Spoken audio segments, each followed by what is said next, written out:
Hello, everyone. Welcome to another episode of Lunch Tech and Chat. And I've got my friend Will here. Will, how are you doing today? Hey mate, how are you? We don't have lunch today, but we have a tech chat. So let's see how we go. Yeah, we live in different countries now, so we can't have lunch together anymore. Unless one of us actually sacrifices. One actually is having lunch too late, or the other one is actually having lunch Too too early. too early. Yeah. Yeah. All right. So, what is blowing everyone's mind in the last few days is the release of Sora 2 by OpenAI. So, who is not familiar with Sora? So, Sora um, is the LLM in solution from OpenAI for video generation. There was a big hype with Google a month ago or a few months ago. I can't even remember anymore with VO3. So VO3, you could generate the videos using. You could use an image as a base if you wanted or not, and you could generate videos and would generate the video, all the sounds and the voices and the conversations. So like whole snippets of video. The thing with Sora 2 now, So it's what's the in story? What's the yeah, story? How so is it different? it is quite different. So um on top of the quality being amazing, so I've been watching some videos. It's not available in New Zealand yet, but it's available in the US. And I think you can like sign up to get early access or something like that. But the way that they're doing this is sort of two fronts. So I'll try to break into two or three fronts. So the first one is the capability now. So they've got a very strong large language model for video generation, and it's amazing how it works, like the physics, the dynamics, the way that the human body moves. So like, for example, I've watched some videos of like gymnastics and things that other video generations couldn't do before, that it Oh, would just because of mess like the up a little bit. movements, like the movements of the body, or like the body, like Yeah, they got yeah, the some. movements, the physics. If it was like something that was too complex, the LLMs would just screw it up. So if you go Mm. like on YouTube and you look for like gymnastics, I think that's a good use case. Like if you look on YouTube, you probably see a with VO3, like the gymnastic would start like to do a star or something, and then the body would like dismount and get all crazy in different formats. So it was a bit Right, freaky. yeah, yeah. Yeah, Um, like the hands cross and like or the legs cross with the hands and things like that. Yeah, and now with Sora 2, a lot of those physics and dynamics they work a lot better compared to the real world. And the thing that I think it's really really freaky is that you can add you could sort of do that before with VO3, but not really. But you can so you take and let me break that down so it's more logical. They've released a application that looks like TikTok, right? So Okay. you open the application, you scan your face. So it asks you to do movements with your face, it scans your face, and then you can give your own voice. So you talk on your voice. I don't know if it picks up on the accent, but you talk on your own voice. It learns your voice. And now, using this app of Sora 2 that is like a TikTok, you can create TikTok-like videos that is fully AI. Like short videos You of can create few like a seconds. short of me in the moon telling a story about aliens, and it's all AI generated, but it's gonna be me. It's gonna look like me. It's gonna have my voice, but it's gonna be a video generated of something that I've imagined. Mm. Imagine how crazy this is, man. Like, this is gonna take the world. Like, this is gonna be bigger than TikTok. Imagine how infinite the options are. And Oh yeah, then, the possibilities, right? Of just kind of like being able to create very short videos that look more real. What about I guess the like up to this day, still when you see an AI video, there is something I can't necessarily say exactly, but there is something in an AI generated video that tells me, oh, this is probably still made by. AI, right? It's getting better and it's starting to slowly to fool us humans, but it's still not quite there yet. There's still things that I don't know. There must be something in our brains in our nature, unlike in the communication between our retina and like our brains that actually kind of like tell us that there are micro things in a video that make it not sound real. What Yeah. about what about this? Does it actually look real? You wouldn't be fooled by it? I feel it does look like a lot more real. So I saw someone in the US that they got early access to the Sora 2 app on their phone, and they were showing some of the videos that were created, and some of the things there are just amazing. Of course, some are not, and some you can, of course, know that is AI by how it's generated or some of that feeling. But I felt like some of the videos that I saw, I wouldn't necessarily, at least today, with the way that my knowledge expands and sort of my unconscious brain can determine what is AI or not. But currently, Yeah. today, some of the videos that I watch, I wouldn't know that they are the AI.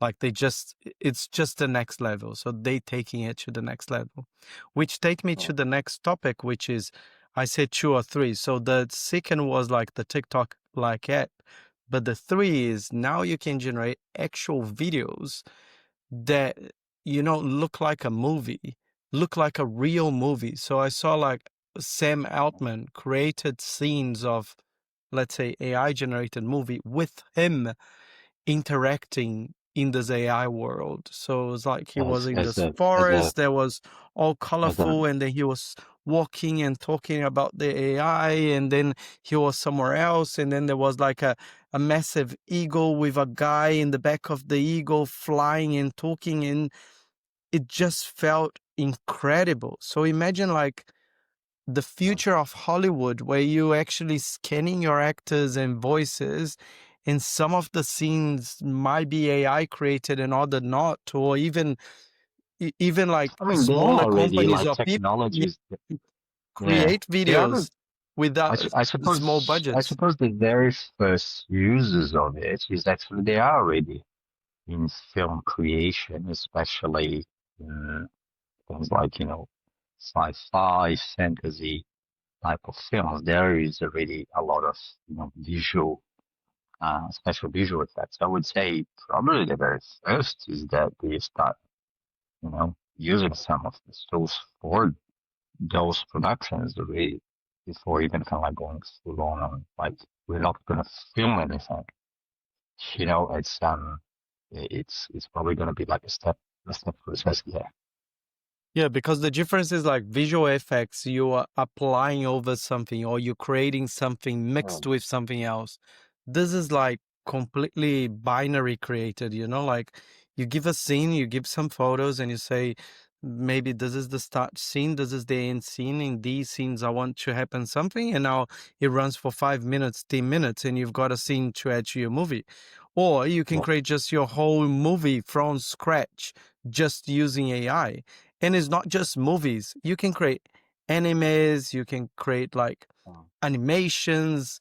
And man, I saw some of the animes, like I wouldn't even know that there was AI. Like it just felt like a real Japanese anime. Like it's nuts, man. It's nuts. And you can say like I want like as a 80s cartoon, and it will generate like an old visual, or as a up to date like 3D anime yeah. um from Evangel 2025. kind of Just nuts. Evangelion style, kind of like animes, or like Japanese Evangelion style, like bring back Akira. to the Akira like 2025, right? Yeah, It's but interesting. yeah, I've been so the last couple of days I've been watching a lot of stuff about Sora 2, and I think this is gonna be like a massive disruption to Hollywood and a change on, how movies are generated and sort of. And I think that the thing that is exciting in my brain at least is, of course, there's a big impact to Hollywood, like on actors, on visual effect people and all that stuff, which is not great. Yeah, But if the you think industry that around it. this Yeah. yeah, the industry and the ecosystem around. But if you think that now you are enabling a lot of people that might have good idea but not enough money to be Yes. able to create their own movies. Like this is nuts, man. I think I think this is so actually kind of like bringing the conversation I think a little bit back to the I guess to the financials of actually movie creation, right? Like so the industry that functions around movie creation, the financial. I know a little bit about it because um like within within within the labor protocol we had at a point in time some guys actually want actually effectively to finance movies through the protocol. Like, and so I actually got to understand a little bit like how that stuff is actually set up.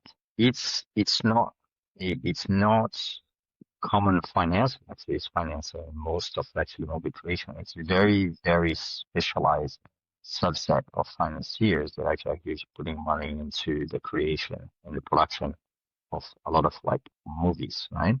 And a lot of them actually don't necessarily have like a always like any sort of like guarantee on the return on those investments. And of course, unless you're part of a certain circle, you know, related to Hollywood in some aspects, and you're like an independent producer, you don't have access to also all of that capital, right? For your movie, for the production, right? That's why so many of like these independent movies from other independent movies actually built by other countries, like you know Spain, France. I mean, France is probably one of the biggest actually non-US movie producers around the world.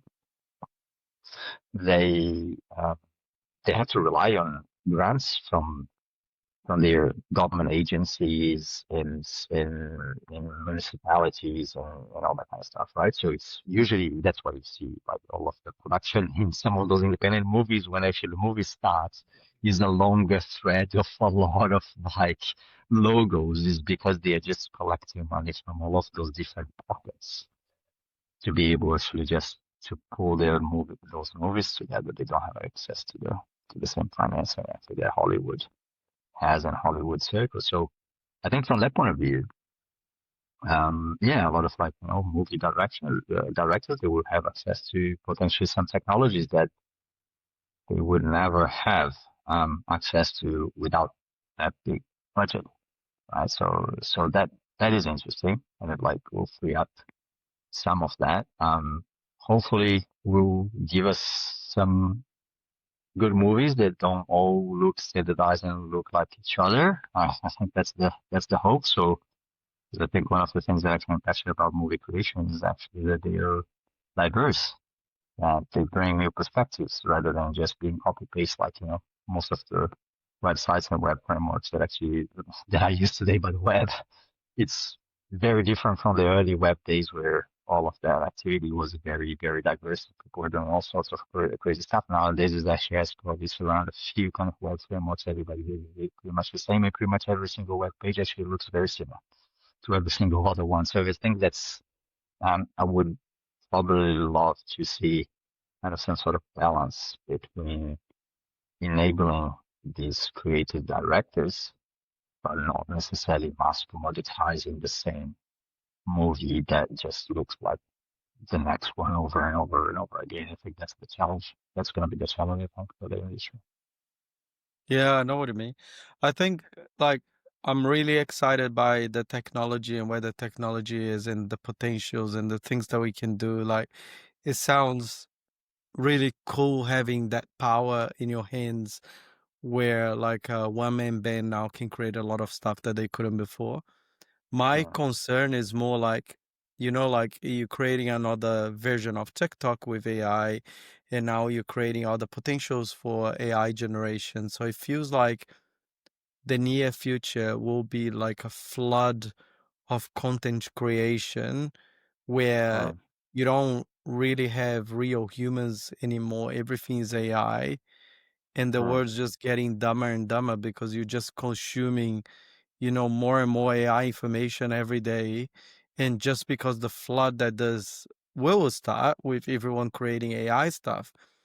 it's I don't know, like, is that just gonna be like the new social media that's gonna take everyone's lives?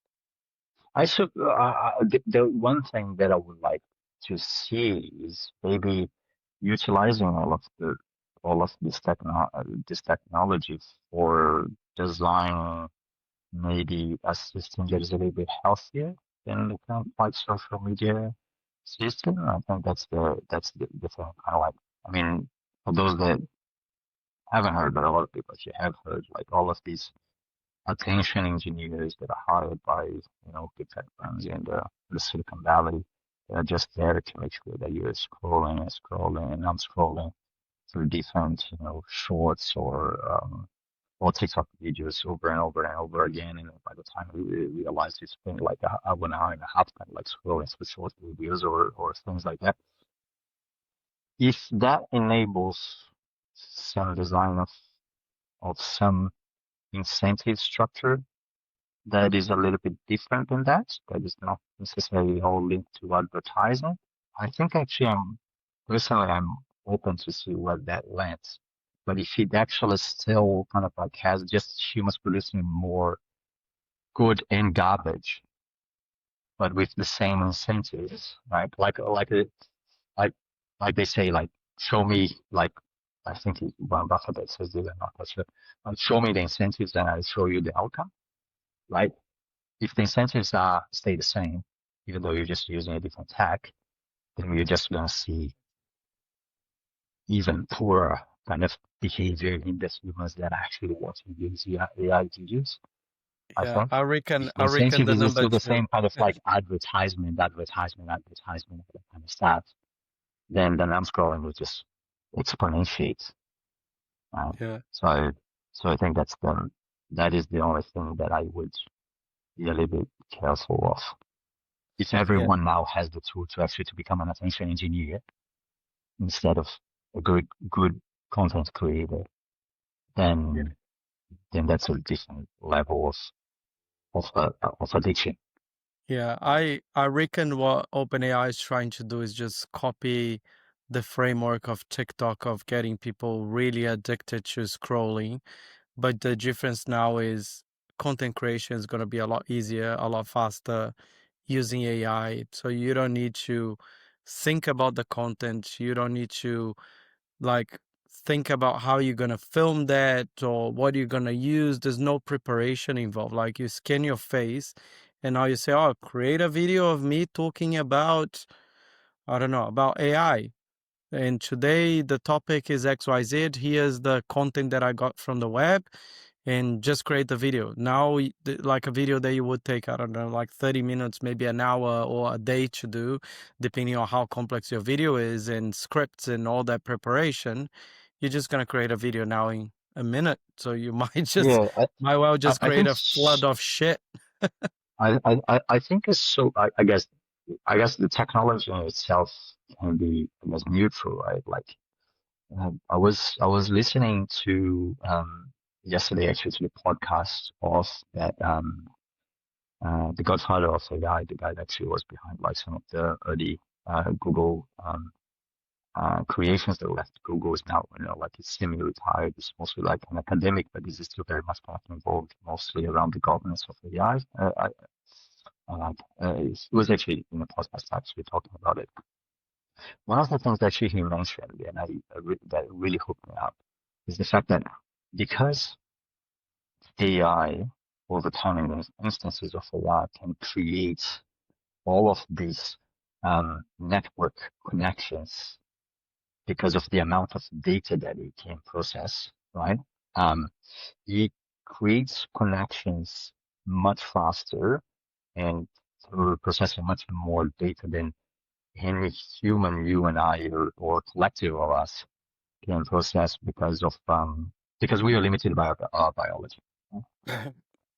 And and I think so long as I think we use that to create, for example, videos or any sort of content creation where we leverage that AI for exponentiating network connections between unrelated ideas or that we cannot see a pattern foster relationships between them, to teach us to kind of to enhance us better. Like, I think that's an amazing outcome that Yeah, could be in any form, that's not text, gonna video, happen well. image. But again, Uh, if I reverse engineer back to show me the you incentives, know the and I'll show world you that we the live in. You know the exactly world right. that we Show me live the in. Yeah, incentives, and I'll show you the outcome. The incentives yeah, are just not written for that, unfortunately, right? So the people, the content creators that might be, actually using the eyes for that kind of stuff, like, well, show me the connection between two completely unrelated fields from the human brain perspective, that the AI can create or find some of those connections and then create something new and kind of like produce a video about that. That's a pretty amazing outcome. But I'm of course dreaming here. yeah. Because the incentives are just not that for that kind of stuff. The future is gonna be like Wall-E. All the agents doing the work and the robots, and humans creating content using AI so they don't need to move their bodies or even lift their bum off the seat. And on the other side, humans consuming content created by those people. But that's a I hope conversation for not. another day because I do I have hope to not. go. Well, Sounds thank good. you very much. For the people that listened us all the way to the end, what should they put in the comments? Wally, Wally. All right, Wally. you go. Yeah, and if you like our podcast, please subscribe. We see that a lot of people listen to our podcast but don't subscribe, so please do subscribe, message us, get in touch, and have a great day. See you, Will. See you next time. Cheers, mate.